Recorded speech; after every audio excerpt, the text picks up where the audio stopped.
Right, it's Manchester United versus Liverpool. Guys, is this Mourinho's first big test and the squad's first big test since that defeat at Stamford Bridge? Klopp versus Jose. Who's going to come out on top? Adam.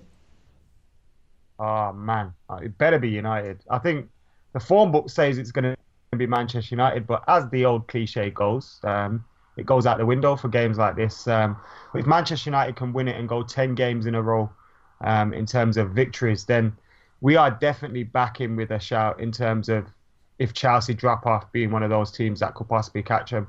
Obviously, the league's looking like it's Chelsea at the moment, so a victory for us would put us in a very good position to get into the top four and stay there. But as United-Liverpool games are always big, aren't they? And after the 0-0 at Anfield, I would hope Manchester United would come out at home and play some of the better football we have been seeing this season. Okay, Paul, it's an age of managers at the moment. They're everywhere. What do you think? Are you looking for a tactical approach from Mourinho? What do you expect Klopp to do? How do you see this one playing out? I think, you asked whether it's the biggest test since Chelsea, and it might be the biggest, but I think Pochettino's Spurs and Klopp's Liverpool are not a million miles away in either level or style. And I think we might see quite a similar game to the Tottenham game, where United were happy to see possession, but not in the kind of six across the back that we played at Anfield. I think it seems a little unlikely that will come to pass again. I would expect United to have 45% of the ball, but be pretty dangerous on the counter-attack. And I think a huge amount depends on team selection. But yeah, it'll be a big clash between those two managers because they're both very smart people. I think with Liverpool as well, sorry Sam, I think with Liverpool as well, they, like we saw, I know Man City was earlier on in the season when United weren't playing that well at that time.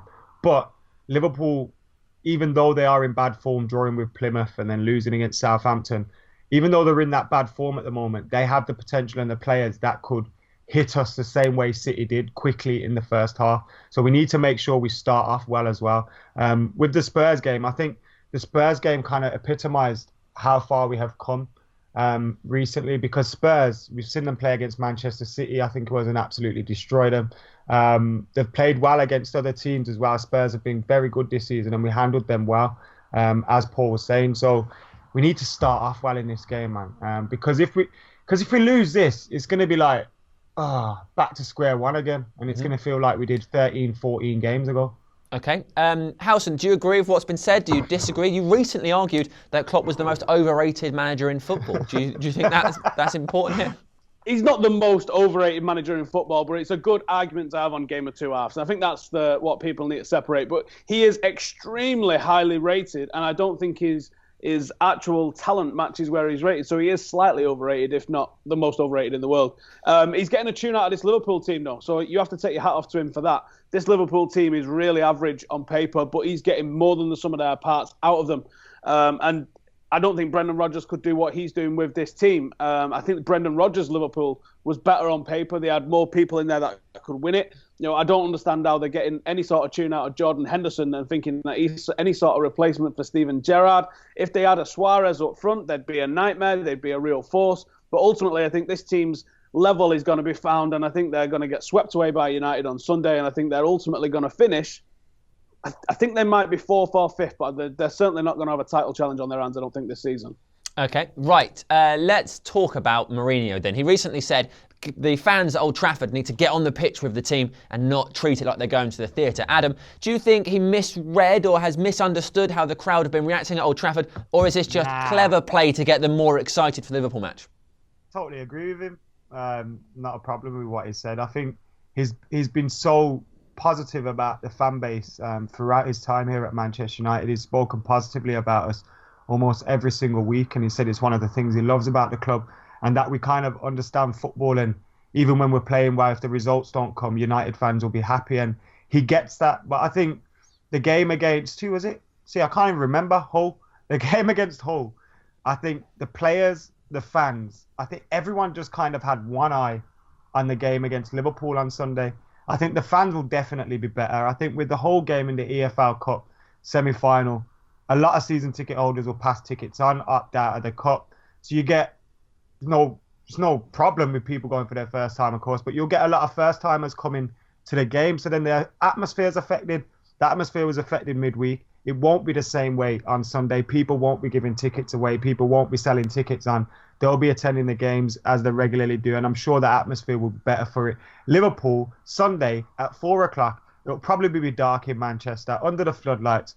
It's going to be a great time, and I'm sure the atmosphere will match it as well. No problem with Jose saying that. I think he even said he needs to do better, the players need to do better, and the fans need to do better. So we're all in this together, and I'm confident we'll beat them like Steers as well. I think I agree with Steve in what he's saying, even though I was rolling my eyes thinking, oh my God, this is going to be a vine when they beat us.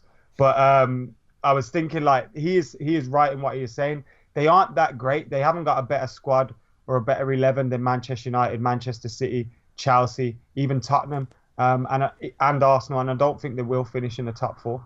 Okay. Paul, do you echo Adam's sentiments, re Mourinho?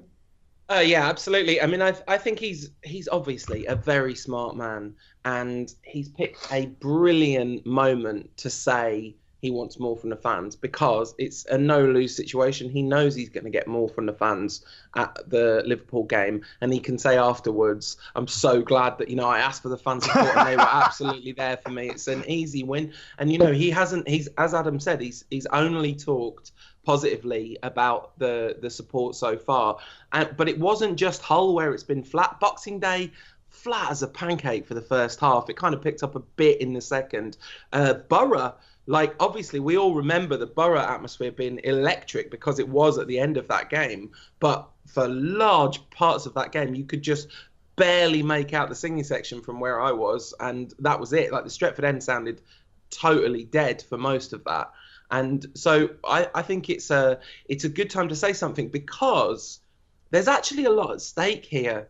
If Mourinho can do something to improve the atmosphere in Old Trafford, the baseline atmosphere, by 20%, we're not talking about taking it back to the 90s, because that ship sailed and we'd be waiting for safe standing and all that kind of stuff to have any chance of that. But I mean, even just lift it, the baseline 20%. So when it gets loud, there are 20% more people joining in with the singing, or there's 20% more time in the game when it is loud. If you could just get K-Stand going more than 5 minutes every 90, you could really do something in terms of creating atmosphere that could be massive for our season. Okay. Howson, you're there. What do you think? Prawn sandwiches or just game playing? I am here, yeah. I've got to disagree a little bit with what Paul just said there, where he said we're waiting for safe standing. It might have just been a throwaway sentence, but it just stuck out to me a sec, that we're waiting for safe standing to have any sort of return to atmosphere. I disagree with that, because essentially J-stand is safe standing at the moment. Or it's unsafe standing, because it's standing permanently all the way through and it isn't safe. And it doesn't have rail seats. I think there's more to bringing an atmosphere at Old Trafford than having just people stood up. There's got to be an attitude shift and there's got to be an attitude change. And I think unallocated seating would be better than safe standing and better than anything that United could introduce. But the chances of that coming in is almost as likely as terracing coming back, in all honesty. I think, but that I think is why away games have such good support. So you don't go into an away game and you're like, right, I'm on the back row, so I'll see you at half time then. Yeah, you just go like, where are you? All right, that's where we're going standing, and we all go and stand there. And all right, perhaps that's not the safest thing for everybody to do, but let's face it, that's what happens, and that's why an atmosphere is generated, because you're with your mates. You're not with one guy. There's 8 of you. There's 10 of you. There's more of you, and I think unallocated seating would do more for an atmosphere at Old Trafford than just bringing in the rail seats. Rail seats alone are not going to be a solution. There has to be an attitude shift, and there perhaps even has to be some sort of policy where you bring in under 23s almost, and it's technically unallocated. There might be 100 seats in one section, and they're just sold on a whoever wants them basis, and we know there's only 100 people going to go in there, so we know it can be safe and it's not going to be overcrowded and it's not going to be too much. But then once you're in there, you just go where you want. And I think that would generate more of an atmosphere. And also, Manchester United only allow 2x1 metre flags into the ground. And you think, is that a Premier League-wide policy? And they say, no, it can't be, because if you look at Anfield before kickoff, they've got these enormous TIFO flags that they have beforehand. That sort of thing being allowed into Old Trafford and the club not restricting that thing, that would have a better effect on the atmosphere. But back to Jose Mourinho, he knew exactly what he was doing. Paul nailed it when he said, he's just assisted himself almost. He's just played the ball through and he's got to put it back in the back of the net now when when the atmosphere is awesome on Sunday, he can take credit for it. But it was always going to be awesome. A League Cup semi-final against bottom of the league with a lot of new fans in there, with a lot of different faces. It's going to be back to how it normally is on Sunday. And it's a tap-in for him to say something like that. And it's going to rile the fans up by him sort of having a go at us, but he didn't really have a go at us because, like, everybody agrees that the atmosphere was pretty flat against Hull, but it will never be flat for a Liverpool game. So it's a tap-in for Mourinho. It ensures that the crowd is definitely going to be on its best behaviour in terms of 10 out of 10 for atmosphere. And then if we go on and win the game and the crowd has played its part in that, then Jose Mourinho gets to take credit for both, I think. Nice. Okay, let's have a look at your team predictions for this week. At the moment, we're playing a game where for every correct name on the team sheet you get right, you win a point. Statman Dave is currently winning with 18. Howson, you're in second, though. Then Paul and Adam, you're not doing great at this so far. But here's an opportunity for you. Adam, what is your team? Yeah, I think I've had one chance to predict, is my excuse. But anyway, I'll get 11 this week. David De Gea in goal. Valencia Blind as the fullbacks. I think it'll be Smalling and Jones at the heart of the defence. And Carry Carrera Pogba. Zlatan and Marshall are the two definites. And then it's a toss-up between Mickey and Rashford for me. I'm not sure which one he's going to go with, because Rashford's been playing well. But he did have a quiet-ish one midweek. So Mkhitaryan, so Zlatan, Mickey, Marshall in the front three. Okay, Paul, what would you do? I'm trying to decide whether to play tactically to try and get some points that Adam's not getting, just because I've only had one chance, but I only got 4 points. So that is not. It doesn't. There's no excuse. I got 4 too, Paul. That's not good. As soon as I saw Romero at the top of that team sheet, I thought, oh no. Anyway, De Gea. I'm going to go with Darmian at left back. Because he had a pretty good game against Hull. And so Darmian left back, Valencia right back. No, I'll go Smalling and Jones, but I think if Rocco's fit, it will be Rocco. And the midfield three that everyone will pick: Carrick, Pogba, Herrera, Mkhitaryan, Ibrahimovic. I think those are the two definites, and I think it's Martial's position. There's not insubstantial chance he'll pick Jesse Lingard, making everyone very upset to do a job on Coutinho. But I will go for Martial because that's what I would desperately love to see, especially if we're going to knock balls in behind over the top of their press. Then Martial and Mkhitaryan on either flank will be devastating. Okay. Mickey was great at finding Martial as well, because he tends to drift into the middle, and Martial seems to isolate one of the fullbacks, so just get in between the fullback and the centre half, and Mickey was always finding him, which was pretty good to see. I think what was the game where I think Martial got one-on-one with the keeper, and like 3 or 4 times. It was good to see. Martial's looking Borough. Good. Was it Borough? Yeah, he's looking good, man. Just needs to finish all the time. Sometimes you think he thinks he's already scored, and but some of his finishes are like Henry. I think it's also worth saying that it's entirely possible that it'll be Mkhitaryan, Ibrahimovic and Mata, because he's been in excellent form, and I think Mourinho really likes his tactical discipline, a thing no one ever thought anyone would say. Here's a stat for you involving Juan Mata, if you want it. Of all the players to play over 600 minutes in the Premier League this season, he has the highest pass completion with 91%. Who needs stat man, Dave? It's a good stat, isn't it? The other good Mata stat this week was the stat Squawker shared. He's reached the same number of goals he scored at Chelsea now in 6 fewer games. Juan Mata is a vitally integral part of the Man United squad. And he likes to. I seen him and Mickey enjoyed linking up. I know they played on opposite wings the other day, but they kept coming right next to each other, and they're both on the same wavelength. It's great. Right, I reckon you're itching to give us your team, so go on. If Jose Mourinho plays this team, then I think there's a chance that he's starting to get Manchester United. And I think there's a chance that he's starting to really understand what we're about. And by that, I don't mean picking the team that I say. I mean, I've texted him, I've told him, but, we'll see what happens. If he plays this team, I think it shows that he's going for it in a home game and he's not thinking defensively. And I think that's a change of what we perceived Mourinho to be prior to him coming, because there is this perception around Jose Mourinho that he is pragmatic first. He is result first. And he might try and go defensive and then try and do something in the game because of what happened at Anfield. But if he goes for the team that we're all hoping, basically we've all picked a variation of the same sort of theme here, haven't we? We've all gone for quite an attacking team. We're looking to our best assets rather than worrying about what Liverpool can do. So, Big Dave in net, no shocks for you there. Valencia, who's been incredible this season and really loving watching him play at right back. I think it'll be Smalling and Jones.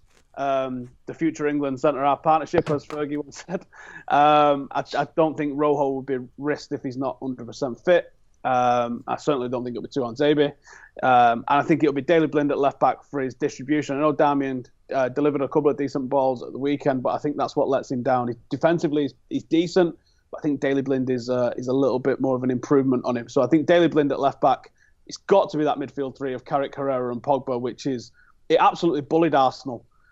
Which we expected. Well, Arsenal came in and they was going to batter us, remember, and we completely bullied them. So I would love to see that midfield again. And then you have to play Mkhitaryan in this game because I think he's going to be the difference. The space that he's going to find against Liverpool, he is the dead-eye finisher that we need. He's the guy that's just going to open them up and put it away. So Mkhitaryan, absolutely. Zlatan, absolutely. If not coughing all over the place, whatever's wrong with him. And I think it will be Martial. But I could see variations, as Paul mentioned, of Lingard. I could see a variation of Fellaini playing, especially on the back of signing a new contract. I could see Wayne Rooney playing in this, and I wouldn't have an issue with any of them. But I would like to see that team where we go for it and we play to Manchester United's strengths. If that's the team that comes out, Old Trafford's going to be buzzing at the expectation of what could happen. Because if we put a real good result here against Liverpool in the form that we're in, I hope that the press start acknowledging that Manchester United are a real force to say of what's going on in this league. I don't mind the press not talking about us. Well, not positively anyway. Let them keep quiet about us until April and we're sitting in second, a few points off Chelsea. That'll do me. I think they are talking about us, to be honest. I've heard a lot of positive coverage of United. I can't read. It's that kind of differing opinion that makes it such a great show, I think. That was some serious debate there. All of you with different views. Stunning. Right, Adam, Liverpool. What are the concerns? Who are the danger men? How do we stop them? Coutinho. I watched them yesterday against Southampton. I watched them midweek against Southampton. And they didn't have much about them, but I don't want to go into this game feeling really comfortable because they obviously have players that can hurt us. Daniel Sturridge was really, really quiet against Southampton, but again, he could turn it on against Manchester United and have a good game. But they're without Sadio Mane, who's at the African Cup of Nations. Coutinho's just coming back to fitness. Will he start? Won't he start? I think Jurgen Klopp will be forced to start him because of the lack of a performance from Liverpool midweek and the fact that when he came onto the pitch, they improved massively. Robert Firmino was quiet again. He could do something. So despite the fact they have a few players out, Henderson could be missing a game, which, as Steve touched on earlier, despite the fact he seems to be the most basic of footballers, he somehow improves. Mate, if it was a pizza, it'd be a margarita. That's what Jordan Henderson is. Hang on. I really like a margarita pizza. Yeah, I was just going to... You're vegetarian. They're really nice, though. It's like there's nothing wrong with just something that's simple and plain and beautiful and delicious. Basic bullshit footballer. Basic. Just don't bring pizza. Margarita. Just don't bring margaritas into this, or we'll have problems. Exactly. Because you don't like meat. You haven't got to cover everything in half a corpse for it to have any flavour.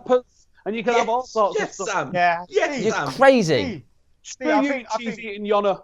Paul's the only person here of any sense, and I've always said that. Couldn't agree more, Sam.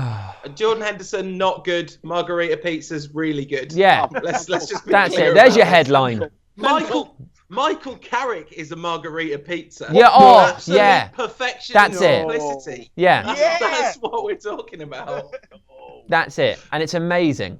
And when he plays against Roma and he starts striking it from 50 yards, he's a pizza with a lovely bit of dipping sauce. Just a margarita and there's your dip. And that's it. If Jordan Henderson is a pizza, he's one that's frozen and the top slipped off into like a floor covered in dog hair. Pizza when one of them guys says, "Can I have a pizza with that cheese, please?" Isn't that even a pizza? That's just bread and sauce. People do that. They're really weird. Bread and sauce. Anyway, Howson, you were trying to make some points before. I mean, is your opinion worth it? I'm not sure if you don't rate margarita pizzas. But go on. What we're talking about again? Pizza. Are we actually talking about pizza? No, Henderson. What are your guys' opinions of doner kebab on pizza? Never had it. Get out as well. I love it. That sounds weird. Jordan Henderson is not the successor to Steven Gerrard, and the fact that they think he is absolutely laughable. It took us to get Roy Keane to really replace Brian Robson, and if Jordan Henderson is, I can't even say it without laughing. He's an awful footballer. He can't even run properly. He's absolutely gash. Let's put it that way. Now people can throw assists at me. They can throw this, that, and the other out. The best assist that Jordan Henderson ever had was that no-look pass for England when he assisted the opposition to score. Oh, yeah. That's Jordan Henderson in a nutshell, and that's our England captain, and that's why England can sling it for me. Well, thank you. Paul, Liverpool. Yeah, I mean, it's just really good news for us that it's very convenient to play them in January when they've not got Sadio Mane because he's Sadio Mane, sorry. He's been a kind of a revelation really at Liverpool, and I think really their danger man is Klopp. I couldn't disagree more with Stephen that he's overrated. I think in fact Liverpool's season so far, given how much work there is to do to make that a really serious squad, has been testament to how good Klopp is at his job, really. But they really lack balance without Mane because that front three doesn't work anywhere near as well with Sturridge in it, even though, Sturridge is a very good footballer. It's he's now going to score a hat-trick against everything. Anytime you talk about a Liverpool preview and you're like, well, I'm not sure they're going to be that good. You just see goals flying in from 30 yards or whatever. But yeah, no, I mean, I think them missing Mane is massive. They've obviously got plenty of talented players though. Lallana, I think it's worth mentioning what an excellent season he's had because I'm sure a lot of us would have had him in the Jordan Henderson category in terms of kind of top level of ability, and I think he, not necessarily comfortable saying this, but I think it's fair to say he's proving some people quite wrong about his kind of basic level this season. So he's a threat. Mm-hmm. But I think we're better than them. I really do. It's like Lallana's too nice. I think if you stick one on him in the first 5 minutes, he ain't doing nothing all game. All he does is do that. Herrera's gonna have him. He turns constantly. Come on, game, mate. He's not a basic margarita, but he might be Hawaiian, and who has pineapple on pizza? That's just absolutely mental talk. I think you're insane. Right, let's have a go at guessing the score. Adam, prediction. I'm not giving one. Well, yeah, you have to. I'm feeling confident. That's all I need to say. No, you've got to say a number. Some sort of number. 1-0 Zlatan. Okay, thank you. Not bragging, but last time we did this, I got it right. Paul. Yeah, we all cheered when you said 4-0, and you said that doesn't mean it's going to be the score. I know, and then it was. Score. It was great. I said on the podcast 2-1 to United. I'm going to stick with that. Nice. Stephen Howson. I actually think there's going to be goals. I think it's going to be 3-2 to United. Oh, that'd be dramatic, wouldn't it? I think we'd all enjoy that. I'm going to be more ambitious. 3-1. Liverpool might score a goal. Now that'll happen. Are you going to get a record off the bench or what? No. Be fun though, wouldn't it? What if he starts ahead as Zlatan? What if Zlatan's got stuff that everyone's got? He came off, didn't he, after an hour against Hull? I thought that was interesting. I thought it was a tactical move, to be honest. Well, yeah, there is that. Anywho, let's stop talking now, shall we? So people can get on with their lives. Liverpool United, enjoy the game. Get your comments in below. Comment your favourite pizza.